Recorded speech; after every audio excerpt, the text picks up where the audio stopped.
नमस्कार दोस्तों, स्वागत है आपका एक और लर्निंग वीडियो में। दोस्तों, आज की वीडियो में हम लोग बात करेंगे प्रदीप फास्फेट लिमिटेड शेयर के बारे में। दोस्तों, आप देख पाएंगे कि 5 से 6 दिन के अंदर ये कंटिन्यू डाउन ट्रेंड में है।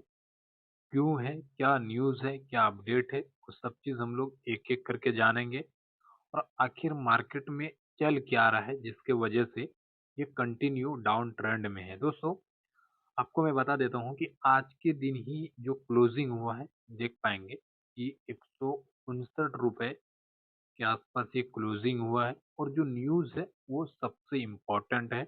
अगर आपके पास एक भी क्वांटिटी है प्रदीप फास्फेट लिमिटेड का या आप फ्यूचर में बाय करना चाहते हैं, तो आप इस वीडियो को लास्ट तक देखना और अगर आपके पास क्वांटिटी है, तो प्लीज़ कमेंट करके ज़रूर बताना, ठीक है?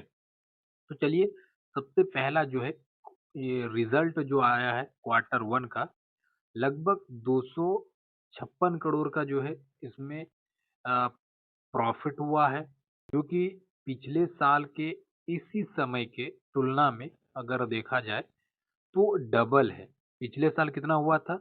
आपको अगर मैं बताऊँ तो पिछले साल लगभग यहाँ से 170 या 175 के आसपास हुआ था। लेकिन यहीं पे अगर देखा जाए तो आज के दिन, आज जब मैं आपको बता रहा हूँ 256 करोड़ का जो प्रॉफ़िट है, नेट प्रॉफ़िट वो तक पहुँच चुका है, ठीक है?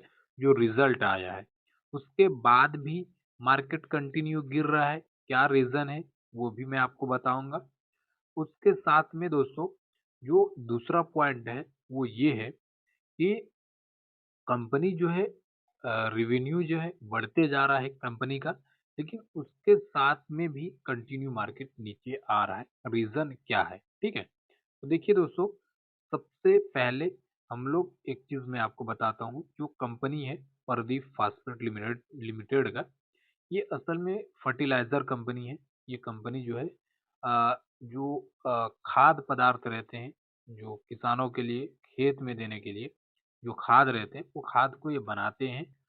और अगर देखा जाए इस साल का किसान जिस तरह से खाद को लेकर के परेशान थे और इस कंपनी का प्रॉफ़िट 256 करोड़ डबल हो जाना, ये कहीं न कहीं फ्यूचर के लिए एक संकेत है। लेकिन ये वीडियो सिर्फ़ एजुकेशन पर्पज़ के लिए है, जो न्यूज़ है वो मैं आपको बता देता हूँ। रेवेन्यू भी बढ़कर लगभग 3754 करोड़ के आसपास पहुँच गया है और साल का अगर देखा जाए 58% का उछाल देखने के लिए मिला है इस स्टॉक में। और जो इस कंपनी का जो व्यापार है, उसमें भी अच्छा खासा बढ़ोतरी देखने के लिए मिला है। उसके साथ में ही ब्याज और टैक्स जो है, डिप्टीशन के बाद भी करीब लगभग 466 करोड़ तक पहुँच गया है प्रदीप फास्फेट लिमिटेड, ठीक है? आगे क्या है दोस्तों, आगे जो चीज़ मैं आपको बताने वाला हूँ, उसको अच्छे से समझिएगा और लास्ट में आपको बताऊँगा कि इस कंपनी के ऊपर अभी करंट टाइम में कर्जा क्या है, जिसके वजह से मार्केट नीचे आ रहा है, वो सबसे इम्पोर्टेंट होने वाला है। चलते प्रदीप फास्फेट लिमिटेड का शेयर 234 के करीब पहुंच गया था। 52 वीक पहले का मैं बात कर रहा हूँ। उसके साथ में जब से रिजल्ट आया है, लगभग 6 रुपए 64 लाख का, 6.64 लाख टन का उत्पाद, जो पिछले साल की तुलना में लगभग 23% ज़्यादा है। इस साल में प्रोडक्शन वैल्यू जो बता रही है रिजल्ट आने के बाद में, ठीक है? आगे क्या है दोस्तों, आगे ये है कि कंपनी ने नॉनी फर्टिलाइज़र और नॉनी उर्वरक जो बिक्री रिजल्ट है क्वार्टर 1 में, जो रिजल्ट है 7 लाख बोतल तक पहुंचा दिया है। साथ ही साथ कंपनी ने अपने एस्टेब्लिश प्रोजेक्ट पर काम कर रही है। प्रदीप फास्फेट लिमिटेड में सेल्यूफेरिस एसिड विस्तार और फास्फेरिस एसिड कंप्लेन को भी बढ़ाने की योजना कर रही है कंपनी।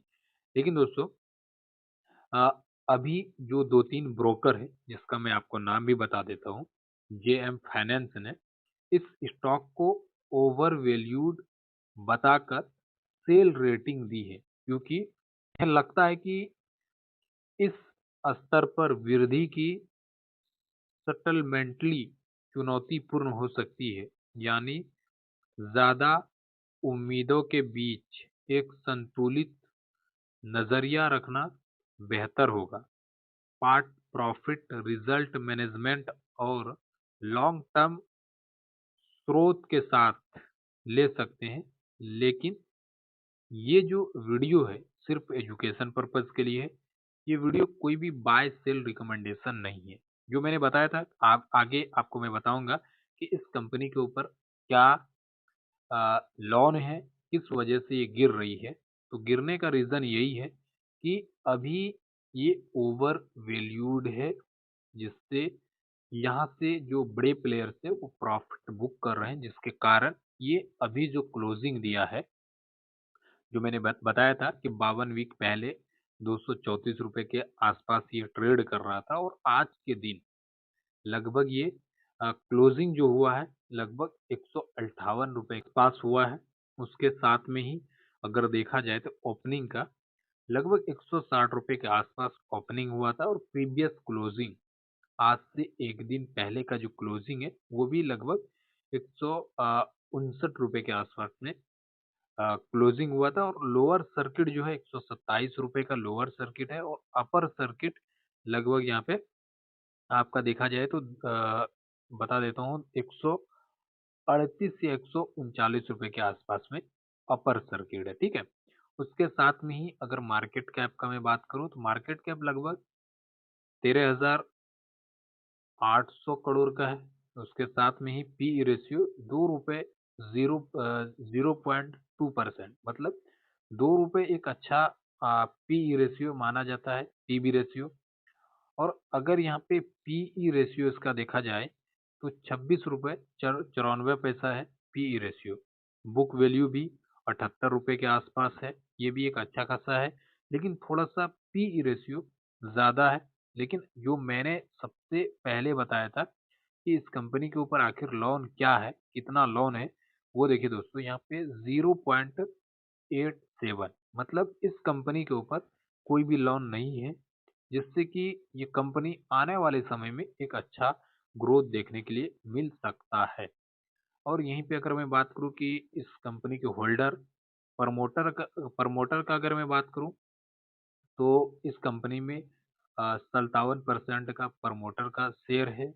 उसके बाद फॉरेन इंडस्ट्री जो इस कंपनी में इन्वेस्ट किए हैं लगभग उसका 15% है। यहीं पे अगर मैं बात करूं म्यूचुअल फंड का तो लगभग 14% म्यूचुअल फंड में भी है, और रिटेल का लगभग 13% है, ठीक है। मिला जुला करके जो चीज है वो ये है कि ये जो अभी नीचे की ओर आ रहा है, आप देख पाएंगे कि जैसे कि मार्केट में एक अच्छा खासा सब चीज है, अच्छा खासा प्रॉफिट भी बना है, लेकिन ये मार्केट नीचे क्यों आ रहा है 5 दिन 6 दिन से? इसके पीछे का रीजन यही है कि जो बड़े प्लेयर्स है जो लंबे समय से अपने प्रॉफिट अपने पोजीशन को बनाए हुए हैं, वो अपना यहाँ पे प्रॉफिट बुक कर रहे हैं। और जो न्यूज़ है उस न्यूज़ को देखते हुए जब प्रॉफिट बुकिंग होता है तो वहाँ पे जो बड़े प्लेयर्स रहते हैं वो भी प्रॉफिट बुक करते हैं, जो छोटे प्लेयर्स रहते हैं वो भी अपना कुछ ना कुछ प्रॉफिट बुक करते हैं। दोस्तों, अगर आपका इस स्टॉक में क्वांटिटी है तो आपको नहीं घबराना चाहिए, आपको पेशेंटली वेट करना चाहिए, पहला बात। दूसरा बात ये कि आपके पास कितना क्वांटिटी है प्लीज़ कमेंट करके ज़रूर बताइएगा, और किस लेवल पे आपने बाय किया है। दोस्तों, ऐसे ही मैं रेगुलर अपडेट लेकर के आता हूँ, प्लीज़ चैनल को सब्सक्राइब करके वीडियो को ज़रूर लाइक कर दीजिएगा। और जो भी इंफॉर्मेशन है सिर्फ एजुकेशन पर्पज़ के लिए है, बाय सेल रिकमेंडेशन नहीं है। प्लीज़